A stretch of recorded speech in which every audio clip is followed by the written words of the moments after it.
फडणवीस साहेब सांगली कोल्हापूर जरा जडच जाणार आहे। शक्तिपीठ महामार्गाला विरोध केला याचं कारण 1 किलोमीटरचा या रस्त्याचा खर्च त्यांनी जो दाखवला आहे तो अतिशय अवाढव्य आहे।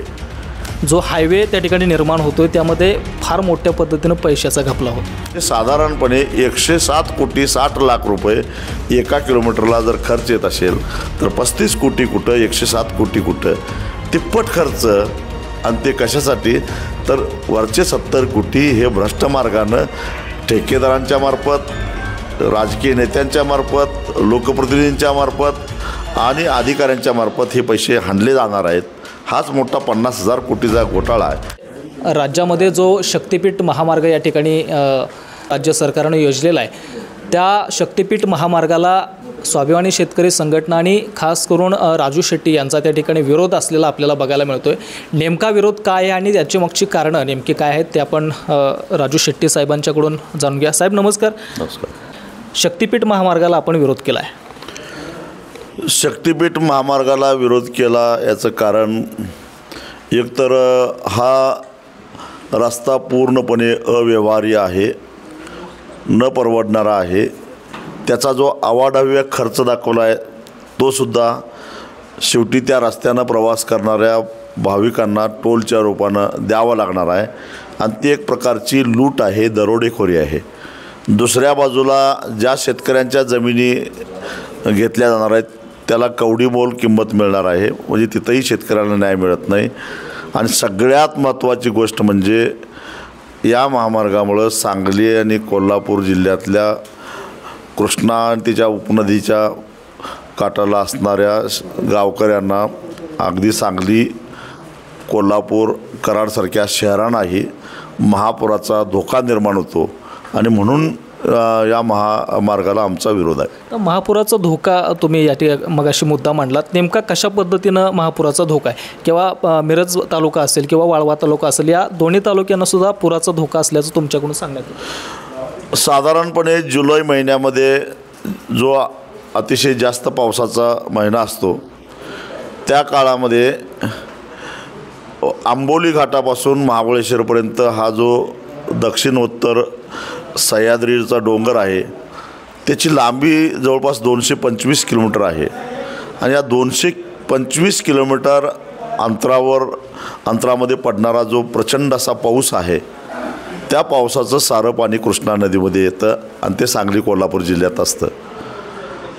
या काळामध्ये नद्या पात्रातून बाहेर पाणी टाकतात आणि दुतडी भरून वाहतच असत पात्राच्या बाहेर पडलेलं असतं आणि त्यात भरीस भर म्हणून की काय गेल्या काही वर्षामध्ये महापुराचा धोका निर्माण व्हायचं कारण म्हणजे आलमट्टी धरणामुळं पाणी कर्नाटकामध्ये साचतं, त्याच्या पाण्याची लेवल वरती येते।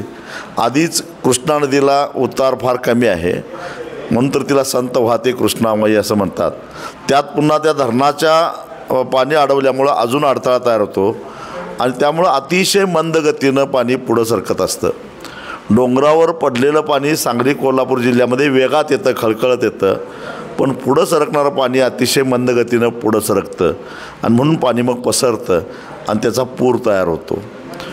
तशातच आता ह्या महापुरावर ज्या वेगवेगळ्या अभ्यास समित्या नेमल्या गेल्या त्या अभ्यास समितीतल्या सदस्यांचं, तज्ज्ञांचं मत असं पडायला लागलेलं आहे अलीकडं की नदीपात्रामध्ये जी ऊस शेती आहे त्या ऊस महापूर काळामध्ये जवळजवळ 12 कांड्यापासून ते 17 कांड्यापर्यंत उंचीचा ऊस तयार झालेला असतो आणि हा उभा ऊस हा पाण्याच्या प्रवाहाला अडथळा ठरतो आणि म्हणून पूर रेंगाळतो असं तज्ज्ञ म्हणतात।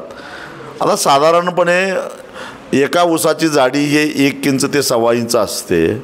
मग 1 ते 1.25 इंच जाडीचा ऊस जर का नदीच्या पाण्याच्या प्रवाहाला अडथळा ठरत असेल तर या शक्तिपीठ महामार्गावर जे काय पूल बांधले जाणार आहेत नद्या ओलांडण्यासाठी, मग कृष्णेवर असेल, वारणेवर असेल, पंचगंगेवर असेल, हे पूल फक्त नदीपात्रामध्ये बांधले जातात आणि पात्राच्या बाहेर जो भाग आहे तिथं भराव टाकला जातो, डोंगरासारखा भराव पडतो आणि हे टाकलेले भराव हे पात्रातून बाहेर पडलेल्या पाण्याला पुढं सरकण्यासाठी अडथळा ठरतात आणि ते पाणी अजून जास्त दिवस रेंगाळतं। हा महामार्ग पूर्ण झाल्यानंतर कदाचित 35 ते 40 दिवस पूर रेंगाळत राहणार आहे. पाण्याचा निचरा होईल, पण 35-40 दिवसानंतर होईल. तोपर्यंत गावं पुरानं वेढली जातील. त्याचबरोबर बेचिराख होतील. सांगली शहरात पाणी शिरेल, पण विश्रामबागलासुद्धा पाणी जाईल. कराडमध्ये पाणी येईल, वाळवा गावामध्ये पाणी रेंगाळेल. आणि मग हे कशासाठी? आणि एवढं करून हा जो महामार्ग आहे तो महामार्ग तयार करावा किंवा महामार्ग बांधा म्हणून कुठल्या भक्तानं मागणी केली का? आंदोलन केलं का? निवेदन दिलं का? बरं, आत्ता ह्या महामार्गावर जी काही देवस्थान आहेत, तीर्थक्षेत्र आहेत, त्या तीर्थक्षेत्राला भाविक जेव्हा जातात तेव्हा तिथं ट्रॅफिक जाम झालं. 4-4 तास 8-8 तास रस्त्यावर खोळंबून राहावं लागलं. अशा कधी बातम्या आल्यात का? अगदी पंढरपूरला प्रचंड अशी गर्दी एकादशीला होते. मग ती आषाढी एकादशी असो किंवा कार्तिकी असो, त्यावेळीसुद्धा पंढरपूरला ट्रॅफिक जाम होत नाही. मग हा रस्ता कशासाठी, कुणासाठी? सध्या रत्नागिरी नागपूर हा जो महामार्ग आहे, राष्ट्रीय महामार्ग आहे, तो या शक्तिपीठ महामार्गाला समांतर आहे. काही ठिकाणी 2 रस्त्यातलं अंतर 20 किलोमीटर आहे, तर काही ठिकाणी 2 किलोमीटरसुद्धा नाही आहे. मग कशासाठी हा नवीन रस्ता? आधी आहे तो रस्ता नुकताच बांधून पूर्ण झालेला आहे, अतिशय चांगला आहे, वेगवान आहे. मी स्वतः गेल्या आठवड्यामध्ये परभणीवरून शिरोळपर्यंत 474 किलोमीटर अंतर 4 तास 20 मिनटामध्ये पूर्ण केलेलं होतं. मग मला सांगा की एवढा गतिमान रस्ता असताना राष्ट्रीय महामार्ग प्राधिकरणाचे अधिकारी सांगतात की आमचा हा रस्ता बांधून पूर्ण झाला, पण एका टोलवर साधारणपणे दररोज 40 लाख इतका टोल वसूल झाला पाहिजे असं आमचं गणित आहे.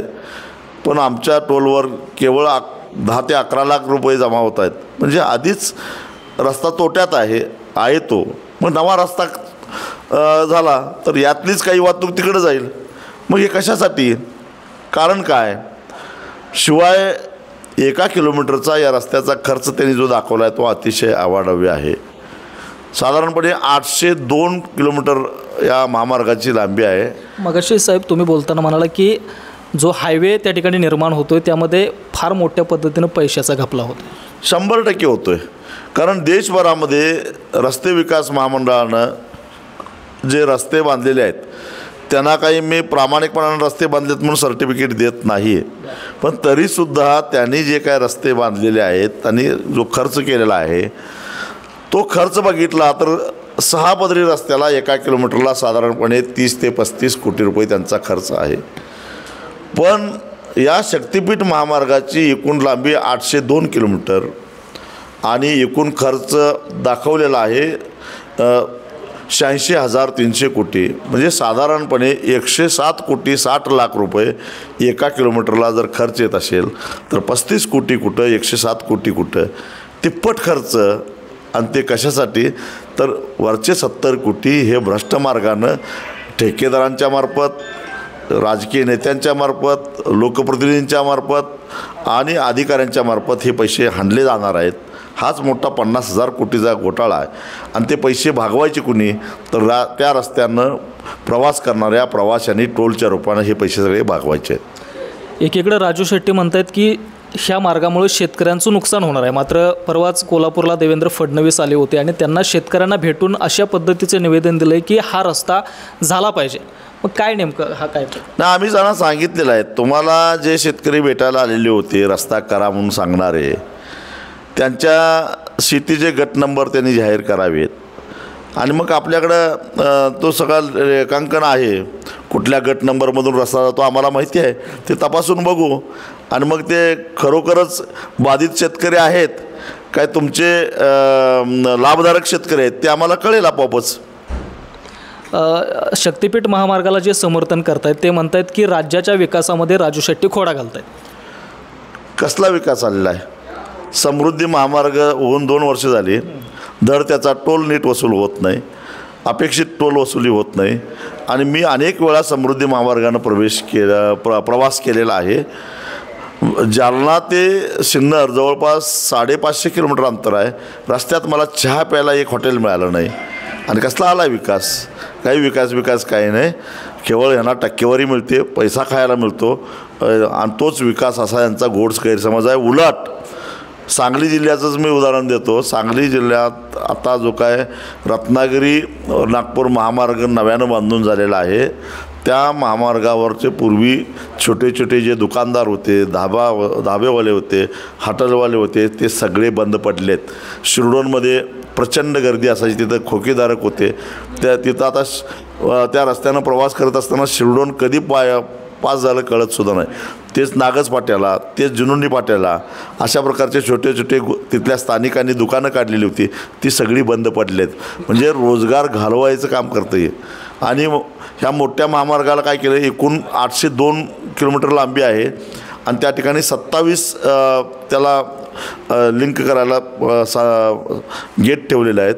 त्या म्हणजे साधारणपणे 30 किलोमीटरला एक गेट आणि त्या ठिकाणी त्यांनी 25 ते 30 एकर जादा जमीन अधिग्रहित करून ठेवलेली आहे.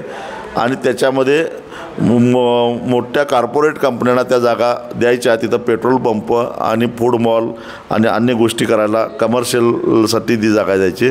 म्हणजे तिथंसुद्धा शेतातनं आमच्या रस्ता चालला आहे म्हणून एखादा कोणी धाबा काढतो, कोणी हॉटेल काढतो नाही. कारण या एक्सप्रेस महामार्गाला दोन्ही बाजूला कंपाऊंड असणार आहे. त्याच्यावर बैलगाडी, मोटरसायकल, सायकल, ट्रॅक्टर, रिक्षा यांना प्रवेश नाही, हे लक्षात घ्या. साहेब, शेवटचा प्रश्न आहे. त्या महामार्गाला विरोध करण्यासाठी तिकडं बंटी पाटील देखील मैदानात उतरलेले आहेत. इकडं बघितलं तर वाळवा तालुक्यातून जयंत पाटील यांचा देखील त्या ठिकाणी विरोध आहे. मात्र देवेंद्र फडणवीस यांनी घोषणा केलेली आहे की हा शक्तिपीठ जो मार्ग आहे तो होणारच. याबद्दल तुमची नेमकी भूमिका काय असणार आहे पुढच्या येणाऱ्या काळामध्ये? कारण फडणवीस यांनी घोषणा केलेली आहे की तो मार्ग होणारच आहे.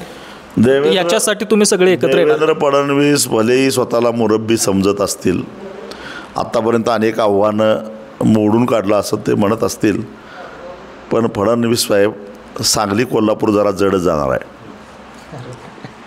तर आपण बघितलं की शक्तिपीठ महामार्ग जो नागपूर ते गोवा या ठिकाणी हा मोठा महामार्ग जाणार आहे राज्यातून. त्या महामार्गाला राजू शेट्टी साहेब असतील किंवा राज्यातल्या बऱ्यापैकी नेत्यांनी त्या ठिकाणी त्यांना विरोध केलेला आहे. आता हेच पाहणं महत्त्वाचं राहणार आहे की त्या मार्गाला कोणत्या पद्धतीनं त्या ठिकाणी वळण लागणार आहे. कारण राजू शेट्टी यांची भूमिका आहे की तो रोड आम्ही होऊच देणार नाही, कारण शेतकऱ्यांचं नुकसान या ठिकाणी होणार आहे. आणि एकीकडे देवेंद्र फडणवीस म्हणतात की मला कोल्हापूरचे शेतकरी देखील येऊन भेटलेले आहेत आणि त्यांची मागणी आहे की हा शक्तिपीठ महामार्ग झाला पाहिजे. नेमकं खरं काय आणि खोटं काय